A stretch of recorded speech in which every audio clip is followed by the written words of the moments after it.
لیکن مسئلہ وہی آئے گا کہ امریکہ کے انفلوئنس سے نکل پائیں گے یا ان کو نکلنے دیا جائے گا امریکہ کی طرف سے یا نہیں نکلنے دیا جائے گا. شہزاد حسین بٹ صاحب بھی ساتھ موجود ہیں. بٹ صاحب آپ مجھے بتائیں, مارکو روبیو نے ٹیلی فون کیا ہے, اسحاق ڈار سے رابطہ ہوا ہے, اسحاق ڈار صاحب بھی پہنچ گئے ہیں قطر میں, تو آپ مجھے بتائیں کہ ان تمام اسلامی ممالک کی قطر میں موجودگی سے امریکہ اور اسرائیل کتنے زیادہ تھریٹن فیل کر رہے ہوں گے؟ درست فرما رہی ہیں منیزیہ آپ. سب سے پہلے آپ نے جو بات کی ہے OIC کی, تو 57 رکن ممالک جو اس میں شامل ہیں اور ہیڈ کوارٹر جدہ سعودی عرب میں ہے. یہ OIC کا اجلاس, اسحاق ڈار کی شرکت اور کل پرائم منسٹر آف پاکستان کی شرکت, اس کے بعد آپ اس پر پوری قوم فخر کر رہی ہے اس وقت کہ ہم اس اجلاس میں, جو کہ یونائٹڈ نیشن کے بعد بڑی تنظیم ہے اور یہ بہت اہم اجلاس ہے, اس میں شرکت جب ہم کر رہے ہیں تو ہم نے بھارت کو جب شکست دی ہے تو اس وقت گراف جو ہے وہ ہمارا بہت اپ ہے. ہم اس میں جو شرکت کر رہے ہیں, آپ اس کی مثال ایسے لے لیں جیسے کہ ایک فوج میں سپہ سالار کھڑا ہوتا ہے اور ایک پرائم منسٹر صاحب جب اپنی کابینہ کا اجلاس لے رہے ہوتے ہیں اور ایک شادی میں ایک دلہا کھڑا ہوتا ہے. میں سمجھتا ہوں پاکستان اس اجلاس میں جب شرکت کر رہا ہے تو کمانڈنگ حیثیت سے کر رہا ہے. اور دوسری بات یہ ہے کہ اب مشترکہ موقف اختیار یہ کرتے ہیں یا نہیں کرتے, دیکھنے والی بات یہ ہے.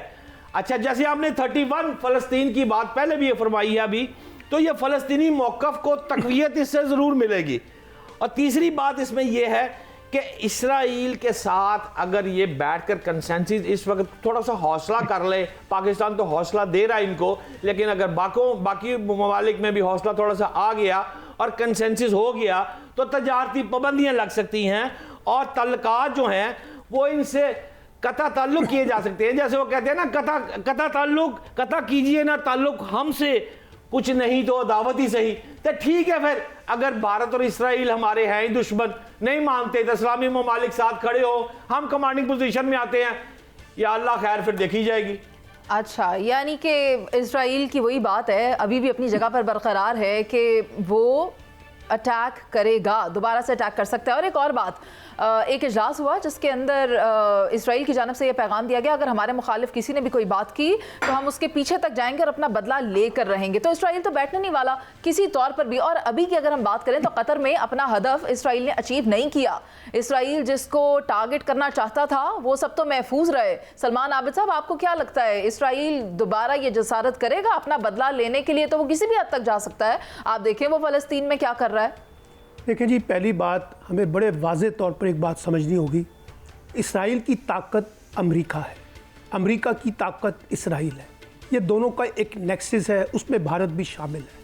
اس لیے کوئی بہت زیادہ خوش فہمی کی سیاست کا ہمیں شکار نہیں ہونا چاہیے امریکہ کے تناظر میں یا اسرائیل کے تناظر میں یا بھارت کے تناظر میں.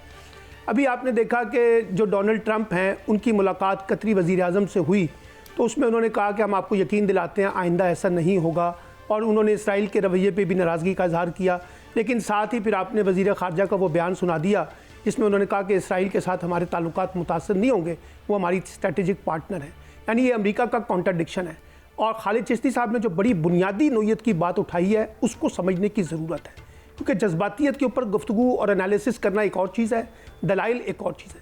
یہ جو عرب دنیا ہے اس کا جو انحصار, جیسے انہوں نے کہا کہ امریکہ کے اوپر ہے, بڑی طاقت کے اوپر ہے, تو اس لیے ہم یہ جب سمجھتے ہیں نا کہ شاید کوئی بہت بڑا دھماکہ ہو جائے گا اس کے اندر سے, عرب لیگ کے اجلاس میں سے یا OIC میں سے. یہ OIC کئی دہائیوں سے ہو رہی ہے. کیا کر لیا مسلم دنیا کے اوپر جو عذاب ہوا OIC نے, اور کیا کر لیا عرب لیگ نے جو مسلم دنیا کے اوپر عذاب ہو رہا ہے. تو اس لیے مجھے نہیں لگتا کہ اب دیکھنا صرف یہ ہے کہ چیلنج ہوگا کہ عرب لیگ کے اجلاس میں سے یا OIC میں سے کیا موقف اختیار کیا جاتا ہے, کیا سخت پیغام دیا جاتا ہے اسرائیل کو اور امریکہ کو اور ان طاقتوں کو جو مسلم دشمنی کا شکار ہے. اگر یہ صرف مذمتی قرارداد تک محدود رہے گی بات اور صرف ایک ریزولوشن پاس ہوگی تو اس سے تو کوئی بڑا مارکا نہیں ہونے والا. نہ اس سے اسرائیل باز آنے والا ہے, نہ بھارت باز آنے والا ہے, نہ امریکہ باز آنے والا ہے. ایک طرف امریکہ جو ہے وہ کہے گا کہ حملہ کر دو, دوسری طرف مذمتی بیان جاری کر دے گا. اسرائیل جو ہے وہ کہہ دے گا کہ ہم تو کرنے والے ہیں, ہم تو کچھ چھوڑیں گے نہیں. اور یہ جو پھر خاص طور پہ ابراہیمی معاہدہ جس کا کل میں نے ذکر کیا تھا وہ بھی متاثر ہوگا.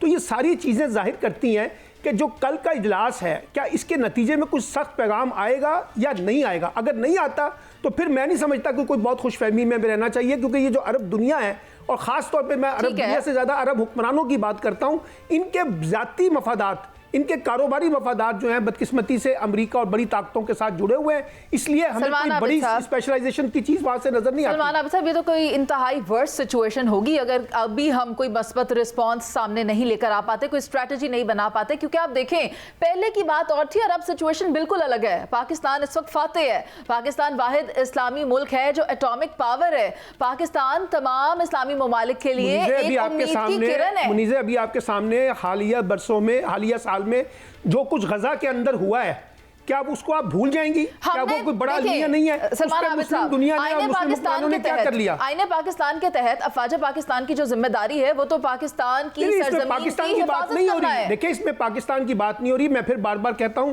آپ آئسولیشن میں چیزیں نہ ڈیل کریں۔